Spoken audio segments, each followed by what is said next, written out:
A Lawler. What is up, my dude? Hey, dude. Great pushback on Fresh and Fit there. I got Thank a couple for you, finally. A couple of what I got for a lot me? of friends. I got a couple opinions about that. Good. So, first off, body count. My thought is like women, it's very nuanced, right? I think like what you said, or is like, you're not gonna have women with low body counts wanting these men with extremely high body counts.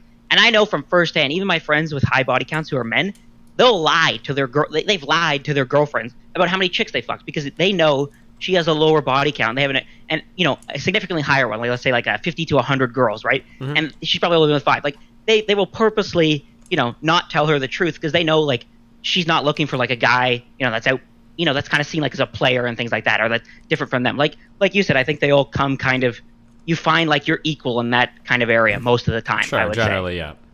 yeah.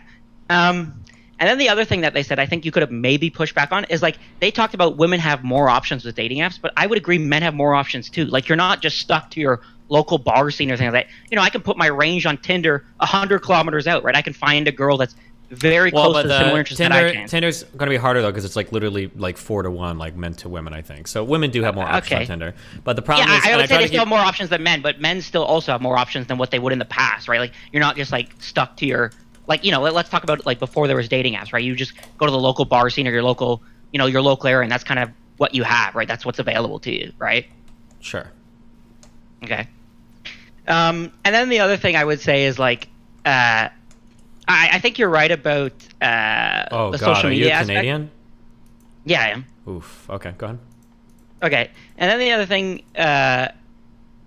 other thing would be like for dating. Now, for dating, at least in my area, so I live in Toronto, which is like a very expensive city to live for like the average person, right? So like I have friends who I would say, they're average guys. They're making anywhere between like 70,000 to 100,000 Canadian, right? So that's like 50,000 US if on the 70,000 side, and then upwards, right? Okay. So what I typically see, or like a conversation we typically have, like, the red pillars always state like, oh yeah, like a guy making 100K, he's okay getting a girl from McDonald's. I'm like, one of the things we always discuss, me and my friends, like when they date a new, or now they're kind of getting married and things like that. But when they date a new girl, it's like, oh, what job does she have, right? Because like that's an important, like you're limiting yourself.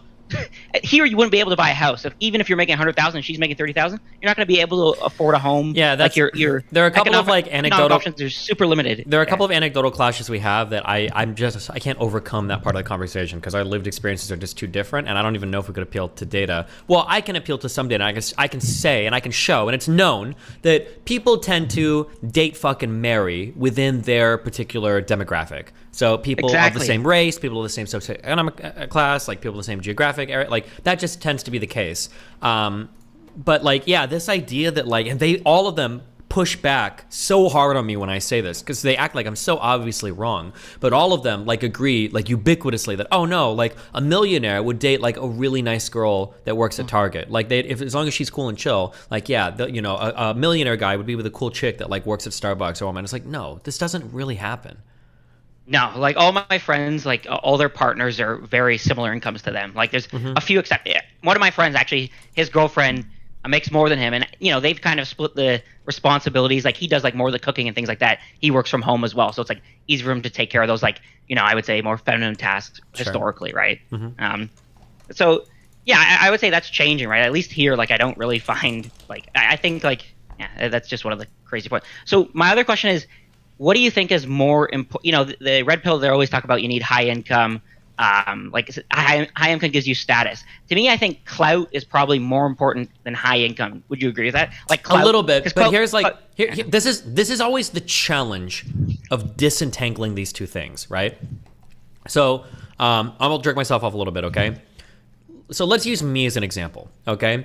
People will say, Destiny, one of the reasons why you can get girls is because of your clout, okay?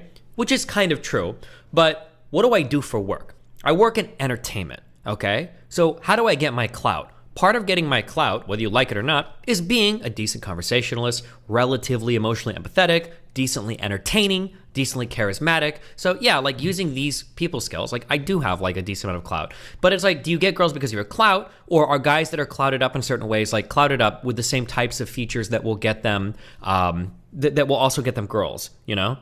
Does that make sense? Yeah, I think clout kind of in a way. If you get one guy and he goes to a different gym and he's able to bench like 300 pounds or 400 pounds, right? You wouldn't say, wow, well, the only reason you can bench 400 pounds is because you benched like 400 pounds at the other gym. You would say, oh, wow, you're really strong, so you can bench 400 pounds wherever you go. Right? The same thing with like working on online shit. Like, well, yeah, I can, like, I'm sure I can get girls because of my quote unquote clout, but there's like a lot of features that contribute to a person being successful or being clouted that would also contribute to them being decent people. Right? Yeah. That's all good. Yeah, I was just gonna say, yeah, to me, like clout also in a way kind of equates. You also have money, right? Generally, if you have clout, you probably have money as well. I would say. Sure. Would you be? Yeah.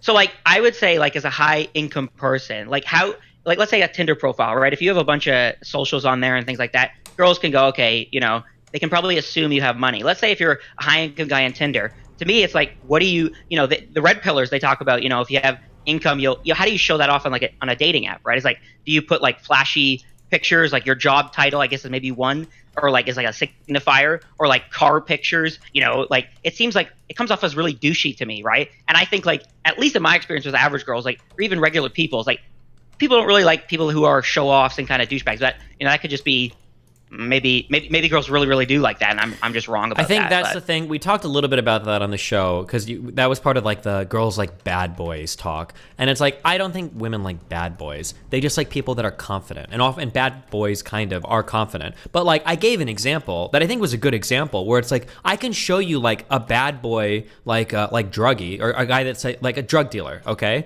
like I've known a few drug dealers. Chris knew a few, and obviously I bought drugs from people, and I'm not calling anyone. I love everybody equally, okay? But like the idea that like I think a lot of people, especially online, think the average drug dealer is this like suave, fucking, you know, wears a suit, carries a gun. He's like this super chill criminal, like cool criminal guy, or like this Tony Montana dude. And it's like, no, dude. There's a lot of like drug dealer dudes that are like fucking nerdy as fuck. They just happen to like have shit that they buy from a guy and then they sell to other dudes, you know? But if you were to take a guy who's like this nerdy fucking guy that sells weed to people, and you're like, oh, well, this is a bad boy, you know, like he sells drugs and he's got like a tattoo of like fucking League of Legends. Like no girl's gonna be like, oh yeah, I love that guy, he's such a bad boy. No, that's bullshit, right? Bad boy is oftentimes a proxy for something else, I think, which is confidence. People that are really confident are people that can sell their personality better, especially in like dating realms to like women and whatnot, you know? Yeah, sure.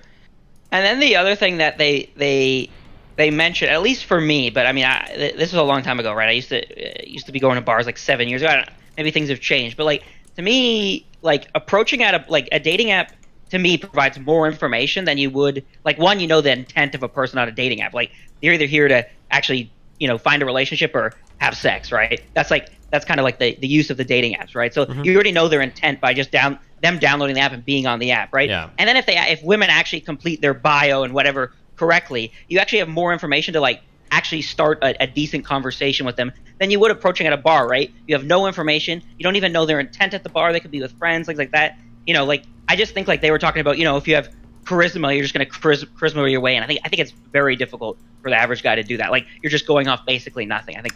Yeah, maybe. You know, like I said, I don't have experience at like bars and clubs, so I can't speak to that. Yeah, but yeah, I'd like to see you do that. You mentioned going out with that one guy at bars. That'd be interesting. Yeah. Yeah, that'd be interesting for sure. And I never had much success with bars and things like that, so I'd like to see how that goes. All right. Yeah, I think that's it. Yeah, good stuff. The red pill is so many of my friends just stuck down that hole. Gamer friends, like my normie friends, it's like they're just like this world doesn't exist. Like they don't understand it. They can't even believe it. It's just it's very different. Yeah. All right. Okay. Happy New Year. Yeah. Bye, everybody. Bye. All right. Bye. Remember to hit that like and subscribe, and don't forget the notification bell so that my videos show up right in your feed.